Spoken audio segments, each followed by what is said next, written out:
Mulai tahun 62 itu mulai kritis. Kritisnya itu bukan apa-apa, tidak ada makanan. Karena suplai dari daerah ke kita itu terhalang oleh pagar betis. Pagar betis itu adalah rakyat atau bahasa keren sekarang milisi gitu. Rakyat yang dibawa oleh TNI suruh menjaga hutan. Dikelilingi. Jadi kita itu nggak bisa menembus karena rakyat kita nggak bisa ditembak. Rakyat kita yang memberi makan kita, yang menjadi tameng itu, sehingga makanan ini nggak nyampe. Gitu. Karena makanan tercekat, kita mulai kelaparan. Kita sudah nggak bisa menangis lagi. Mungkin air mata ini udah kering, udah nggak bisa menangis. Bibir pun udah keluh. Biasa aja. Semua itu berjalan biasa. Cuma kalau di Ciumbuleuit itu memang kita kan suka nggak disiplin makanan. Kadang kalau lapar makanan malam itu nyimpen kan. Makannya jam 7. Nanti kalau malam takut lapar nyimpen, nggak boleh itu. Itu udah razia malam, nggak boleh ada makan, nanti bisa sakit perut katanya. Kalau mau makan katanya minta ke dapur bikin nasi goreng, ada. Jadi ada pembantu 24 jam. Itu yang berjaga gantian.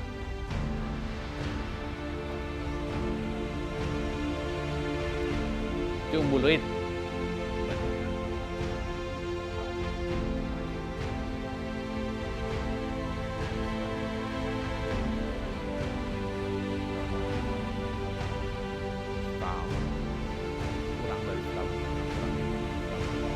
Ketika itu nunggu bapak, akhirnya bapak udah sembuh, katanya balik ke sana.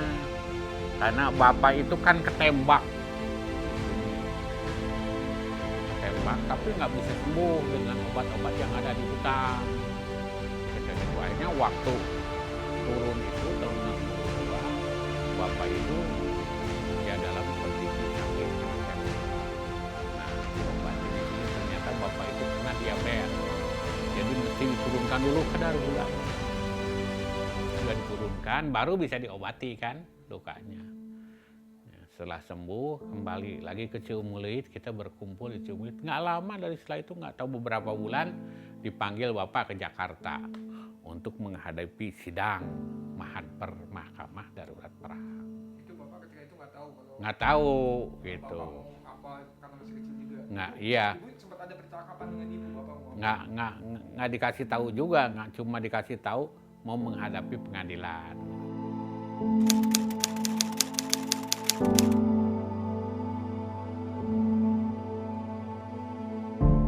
Saya itu cuma memperkirakan dari luar saja, nggak bisa mendengar langsung metodologinya gitu. Cuma kita baca dari buku, dengar dari orang gitu.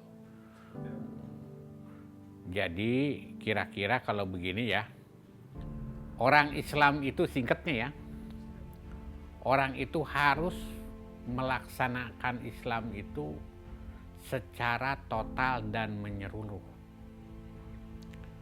Kalau dalam bahasa Qur'annya, udkhulu fi silmi kafah. Nah, untuk kafah itu enggak bisa semua orang bikin contoh, menerjemahkan, nggak bisa. Harus ada orang yang dapat petunjuk Allah langsung. Itulah Nabi Muhammad. Kafah itu hanya bisa dilaksanakan kalau Islam itu punya kekuasaan penuh. Ke dalam maupun keluar, baru kita bisa mengurus umat Islam dengan aturan Islam. Ada umat nabi yang lain. Nah, diurus dengan aturan nabi itu. Umat Nabi Isa ya dalam aturan Nabi Isa. Nah, sekarang aturan Nabi Muhammad. Umat Nabi Muhammad terus dengan aturan yang diajarkan oleh Nabi Muhammad. Itu ada contohnya, yaitu masyarakat Madinah. Nah, bisa aturan dihukum dilaksanakan kalau dia berkuasa penuh. Nah, tentu yang disebut berkuasa penuh itu negara. Tidak ada yang berkuasa penuh itu ormas misalnya, nggak ada. Jadi bernegara itu menjadi syarat mutlak untuk melaksanakan Islam secara total dan menyeluruh. Tapi itu tafsir belakangan sebenarnya, kalau langsung saya nggak dengar.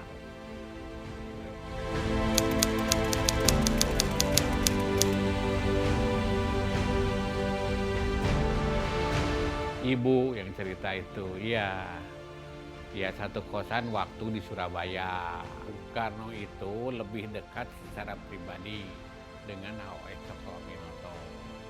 Kalau Bapak itu lebih dekat dari segi pekerjaan dan ajaran. Karena Bapak itu menjadi sekretarisnya Pak Cokro.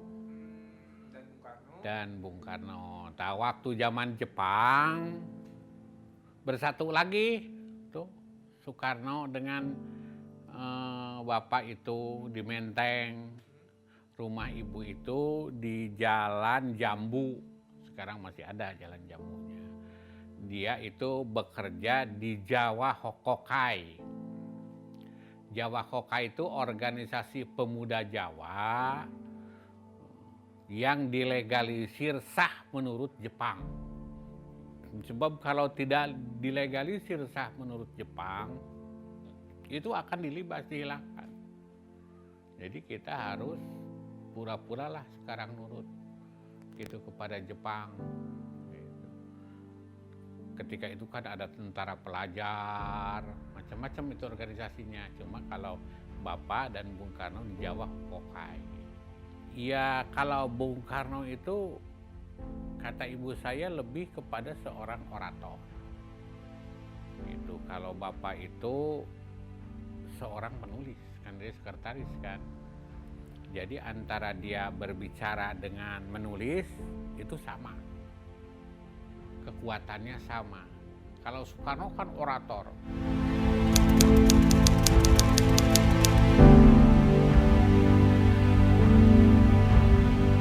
Permintaan itu kan dikeluarkan oleh majelis hakim. Itu Mahadper namanya, Mahkamah Darurat Perang. Pak katanya kasih tahu sekarang surat eksekusi mati, hukuman mati dengan cara eksekusi ini sudah ditandatangani Presiden. Jadi kami, katanya auditor militer, tidak ada lain kalau sudah ditandatangani Presiden sebagai penanggung jawab politik kecuali melaksanakan. Nah, saya majelis hakim berkewenangan untuk meluluskan permintaan Bapak yang terakhir. Itu ada 4 permintaannya itu. Pertama, minta ketemu dulu dengan perwira-perwira DI terdekat. Wah, katanya Pak, ini nggak bisa karena ada sangkut paut dengan politik. Oke. Yang kedua, minta eksekusi dihadiri oleh wakil dari keluarga. Ini juga tidak bisa di Indonesia ini. Katanya di Amerika bisa. Iya, itu Pak di Amerika, kalau di sini nggak bisa. Oke. Yang ketiga, minta jasadnya dikembalikan kepada keluarga dan dikuburkan di pekuburan keluarga. Ini juga nggak bisa. Kalau begitu satu lagi, minta bertemu terakhir dengan keluarga. Nah, kalau ini boleh. Maka diadakanlah di sekitar lapangan Banteng, itu Mabes TNI, untuk acara makan siang bersama. Nah, apa yang diobrolkan, nah saya juga nggak tahu. Di foto-foto itu juga cuma ada fotonya kan. Apa yang dibicarakan kita nggak dengar. Tapi ya sekitar amanat-amanat keluarga saja diduga itu. Gak pernah cerita, mungkin dianggap saya belum pantas ketika itu untuk mendengarkan amanatnya. Hanya yang saya tahu itu harus kembali kepada tanah keluarga, yaitu ke sini. Ya itu didengar dari ibu. Jadi kan turun dari hutan itu bagi yang punya keluarga, nah itu diurus oleh keluarganya. Dibalikin semua kepada keluarganya, asimilasi dulu. Nah, bagi yang tidak ada yang menerima keluarganya ditransmigrasikan ke Lampung. Makanya sampai sekarang di Lampung itu ada kampung Ciamis, ada kampung Garut, kampung Tasik, ada kampung Jepara, itu orang Jepara, ada kampung Bali, saya ke sana.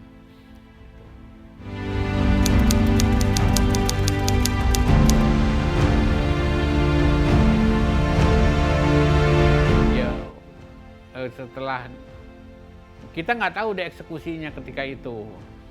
Ketika itu udah vonis hukuman mati, udah saja, ya nerima. Udah gitu asimilasi keluarga, dipindahin nggak di Ciumulid lagi, karena di Ciumulid itu kan jauh dengan orang itu pengumuman elit itu, nggak bisa asimilasi katanya dengan orang, kita harus asimilasi dipindahkan ke Jalan Banda. Nggak tahu apa tuh ke sana Jalan Banda itu, ngontrak atau apa saya nggak tahu. Pokoknya ketika itu masih Siliwangi mah kalau perlu rumah aja, bekas ek Belanda kan banyak banget di Bandung. Nah jadi di sana di Jalan Banda. Di Jalan Banda itu menghadapi lapangan luas kan, di Gedung HB itu.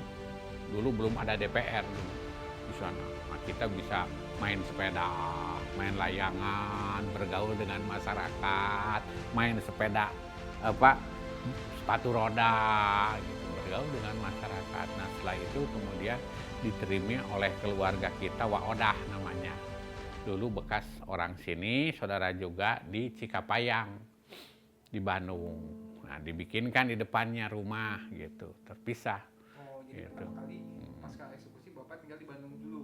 Di Bandung dulu, asimilasi dengan masyarakat. Kalau Jalan Banda kan agak-agak terpisah dengan masyarakat tuh, agak pengupuan elit lah gitu. Nah, jangan begitu katanya, ini kurang kondusif untuk harus bergaul dengan masyarakat. Maka dibikinkan itu yang bergaul langsung dengan masyarakat, biasa main sepeda-sepedahan.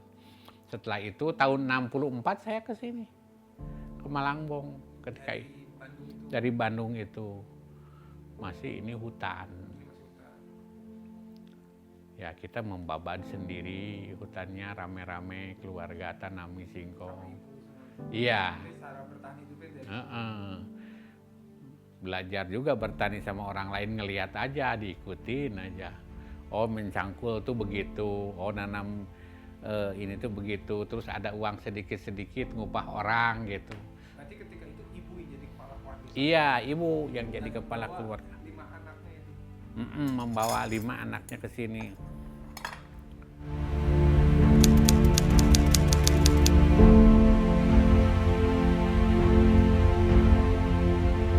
Kalau secara organisasi nggak ada.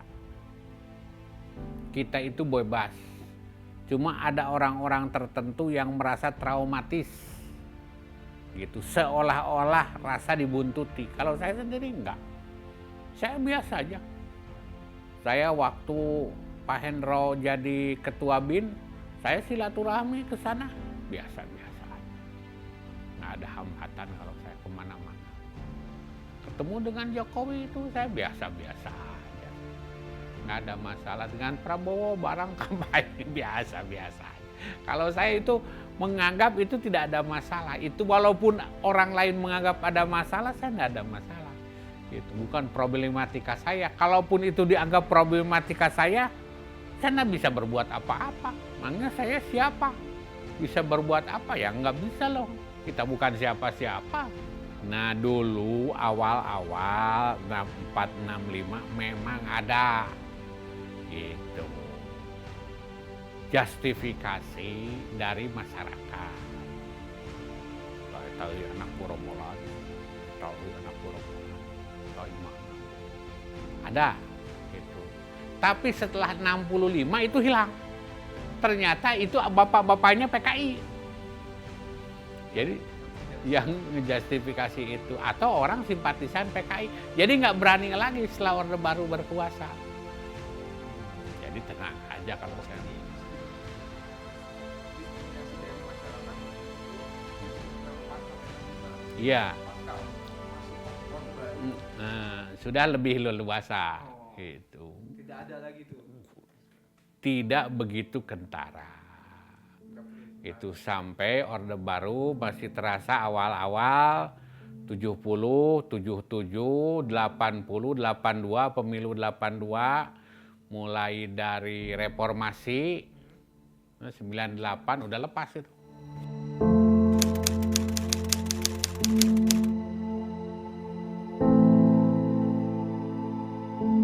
Iya, mengalami saya udah masuk SD gitu. Sama teman-teman ini.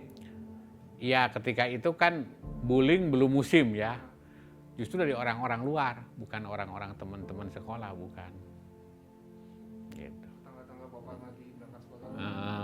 Reaksi bapak ketika itu masih bertanya-tanya atau? Iya, saya diam aja. Mau apa lagi saya kecuali diam. Mau ngelawan juga nggak kuat, ngapain? Malah lebih rusak. Itu ketika itu PKI kan lagi apa tuh? Cowok opos. Itu perempuan saja, ibu-ibu pada latihan ke sini geruan ini ke depan. Nah, latihan tembak menembaknya itu di sana, kira-kira 1 kilometer dari sini. Ada dinding tanah itu. Nanti pulang itu sekitar jam 5 gitu. Udah blebotan gitu ya, dengan tanah guling-gulingan. Berjuang, yuk kita berjuang. Itu perempuan, ibu-ibu punya anak 5, udah perutnya gede. Gerwani baris ke sini, ke depan gitu. Sekitar 65 menjelang Gestapo PKI, kan bulan September PKI itu. Intensif itu latihannya. Bawa senjata. Berjuang, yuk kita berjuang katanya. Bukan berjuang, berjoang. Udah sambil bawa senjata, udah lemah sampai ibu-ibu. Gerwani itu hebat, ibu-ibu saja bisa digerakkan itu.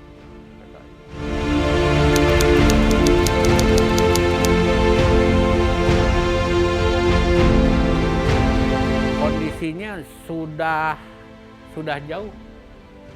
jauh berubah sekarang itu masyarakatnya. Ya masyarakatnya sudah kapitalis semua, sudah menyembah uang orangnya. Tidak peduli uang itu dapat maling atau korupsi, tidak peduli. Di pemilu itu coba kelihatan orang itu. Kita jelaskan sampai ableh, kita itu tidak ada arti apa-apa. Datang uang, ambil uang. Sekarang nggak peduli lagi dengan kebenaran atau kesalahan. Dia hanya peduli dengan satu, dengan uang. Nah, dalam Al-Quran itu ada 2. Ada surat Al-Mu'minun. Kalaupun nggak pernah baca, pokoknya pernah dengar lah ada surat Al-Mu'minun. Itu orang-orang Islam. Ada Al-Mu'min.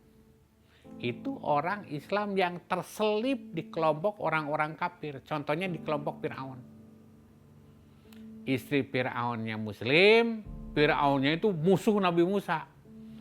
Nah, itu tetap hidup. Nah, saya seperti itulah. Saya ingin diri saya ini menjadi orang mukmin. Kenapa? Karena al-mu'minun tidak mungkin bisa dilaksanakan. Persyaratannya nggak memenuhi.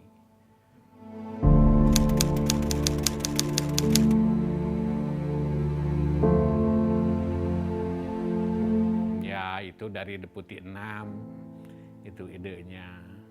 Ya, untuk memperbaharui ikrar. Kalau saya mah ayo aja, apalagi yang saya udah setia kok.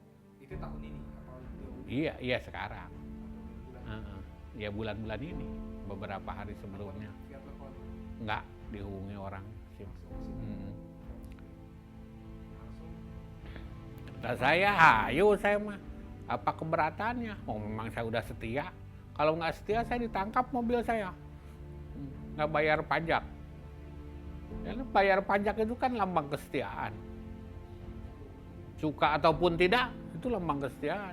nah sampai akhirnya Bapak membawa 13 orang lainnya itu bagaimana Bapak mengkomunikasikan dengan 13 orang? Nah, yang kesini itu ada kan Ceng Miraz yang datang ke sini itu bapaknya bekas anak buah bapak yang fanatik di Garut.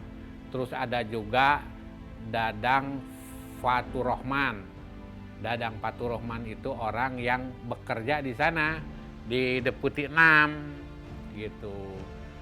Dia anaknya Kiai Biru di Garut. Nah, komunikasi akhirnya ketemulah dengan saya. Mereka yang mendatang. Ya, kata saya Akang yang harus jadi bendera. Kalau kami ini kan levelnya hanya sedikit, sekitar pesantren. Nah, kalau Akang bisa menaungi seluruh Jamiatul Mujahidin. Oh, ini kata saya jadi Megawati kalau begini.